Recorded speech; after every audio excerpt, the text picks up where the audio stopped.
శ్రీ గురుభ్యో నమః. మన సంస్కృతి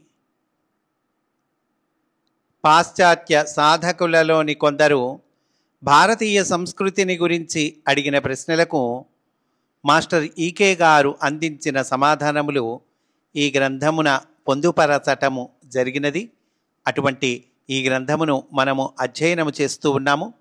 అందులో భాగంగా ఈరోజు ప్రశ్న, ఈ మధ్యన వార్తాపత్రికలలో మనుస్మృతి యొక్క సత్యతను గురించి చాలా వివాదము కనిపిస్తున్నది. ఆ గ్రంథములో తెలుపబడిన అనేకమైన ధర్మములు కొందరిని ఉద్దేశించి వ్రాయబడినట్లుగా విమర్శలు వస్తున్నాయి. అదే సత్యమైతే మనుధర్మశాస్త్రముగా ప్రసిద్ధమైనది ఎన్నో శతాబ్దములు సహస్రాబ్దములుగా గౌరవింపబడుట ఏ విధముగా సాధ్యమైనది అని అడిగారండి. అందుకు మాస్టారు సమాధానము చెబుతూ ఉన్నారు. మనుస్మృతి అనే గ్రంథములో ప్రకటింపబడిన కొన్ని అంశములు విశ్వజనీయమైన విలువలు కలవి కావు. ఎందులో అండి? మనుస్మృతి అనే గ్రంథంలో ప్రకటింపబడినవట. దీనికి కారణమేమంటే, మనువు యొక్క బోధలను అనుసరించి మానవ జీవితమునకు అవసరమైన ఒక జీవన విధానమును రూపొందించే ప్రయత్నంలో కొందరు పండితుల చేత తయారు చేయబడిన గ్రంథమే మనుస్మృతి. ఎవరి చేత తయారు చేయబడిందండి? కొందరు పండితుల చేత అంటున్నారు. విచారకరమైన సత్యము ఏమిటంటే, మహాత్మా గాంధీ గారి అనుయాయులందరూ మహాత్ముని వలె పవిత్ర వర్తనులు కానట్లే మనుస్మృతి అనే గ్రంథము మనుధర్మము కంటే భిన్నమైనది. కారల్ మార్క్స్ యొక్క సిద్ధాంతాలను ఆయన అనుయాయులే వక్రీకరించటము, మావో అనుయాయులు మావో విగ్రహాలను విధ్వంసము చేయుటలో తీరిక లేకుండుట అనునవి మరల నిరూపింపబడిన సత్యములు. కానీ ధర్మవిరుద్ధమైన ప్రవర్తన కలవారి ఆవేశము శతాబ్దముల నుండి వర్తిస్తున్న అసలైన ఋషుల వైఫల్యమును నిరూపింపచాలదు. మూర్ఖులైన వారి వాదోపవాదములు మనుధర్మమును విఫలమైనదిగా నిరూపింపలేవు. విశ్వజనీనమైన విలువలు కలిగిన సమాజమును రూపొందించటానికి వలసిన అసలైన వ్యక్తిగత జీవన విధానము మనువు యొక్క బోధనల ద్వారా తప్ప అనాది కాలము నుండి మరెవరి వలన కాలేదు. మహామేధావులైన Bertrand Russell, H G Wells, H P Blavatsky మరియు ఔస్పెన్స్కీ అను వారి చేత ఈ అంశము నిరూపింపబడి నిర్ధారింపబడినది. మరైతే వివాదముల విషయమేమిటి అని మీరు ప్రశ్నించవచ్చు. మేము మరొక మారు తెలియచేయున్నది ఏమనగా, మనుస్మృతి అనే గ్రంథము ఋషుల చేత కాక కేవలము పండితులచే తయారు చేయబడినది. ఈనాడు మనుధర్మశాస్త్రము పురాణములలో నవజాత స్థితిలో మనకు లభ్యమవుతుంది.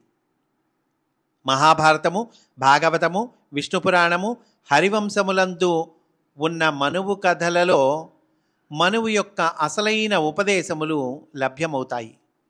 ప్రాచీన కాలమునందు మన భూమిని పాలించిన కర్దముడు, ధ్రువుడు మొదలైన చక్రవర్తులకు మనువు చేసిన ప్రసంగములు, ఉపదేశములు సత్శీలత, నాగరికత, స్త్రీ పురుష సంయోగము విషయమున పశుపక్షాదుల కంటే భిన్నమైన రీతిలో మానవుని వైవాహికమైన ప్రవర్తన మొదలైన అసలైన విశ్వజనీనమైన విలువలు కలిగిన అంశములను మనకు అందించును. భారత, ఆఫ్రికా దేశముల సంప్రదాయపరులైన కుటుంబముల వారు ప్రస్తుతము అవలంబిస్తున్న వైవాహిక విధి చాలా పవిత్రమైనది. ఇది మనువు చేత స్థాపింపబడినది. ఆశ్రమములుగా ఉండే గ్రామముల నిర్మాణమునకు బీజభూతమైనది కుటుంబ నిర్మాణ విధానమే. ఈ గ్రామ నిర్మాణ విధానమే ఆరోగ్యకరమైన సమాజమునకు, జాతికి బీజభూతమైనది. ఇది మనుధర్మము నుండి రూపొందినదే.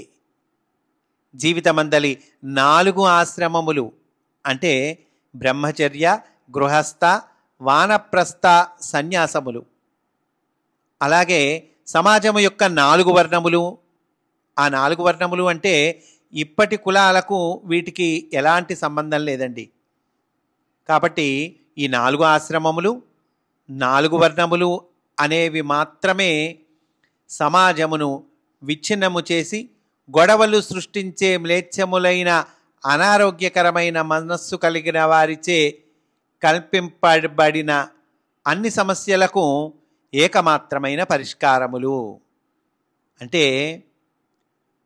సమస్యలకు అనారోగ్యకరమైన వాళ్ళు మ్లేచ్ఛులు సృష్టించే అన్ని సమస్యలకు పరిష్కారాలేంటి? ఇదిగో ఈ 4 వర్ణాలు, అట్లాగే 4 ఆశ్రమములు అంటున్నారు. పురాణ ఇతిహాసములను అధ్యయనము చేసి వాటి నుండి మనువు చెప్పిన ఉపదేశములను సూటిగా స్వీకరించుము. ఈ ప్రక్రియలో మనుస్మృతిని వదిలివేయము. మనుస్మృతి అంటే పండితులు తయారు చేసిన గ్రంథమయ్యా, కానీ అది కాదు మనం స్వీకరించాల్సింది. పురాణ ఇతిహాసాలని అధ్యయనం చేసి వాటిలో మనువు చెప్పిన ఉపదేశాలు, ఉదాహరణకి భాగవతంలో మనువు చేసిన ఉపదేశాలు ఉన్నాయి, అదిగో వాటిల్ని స్వీకరించుము అంటున్నారు. ఉద్దేశ్యపూర్వకములైన వగు అభిప్రాయముల నుండి నీ మనస్సుకు విముక్తి కలిగించుము.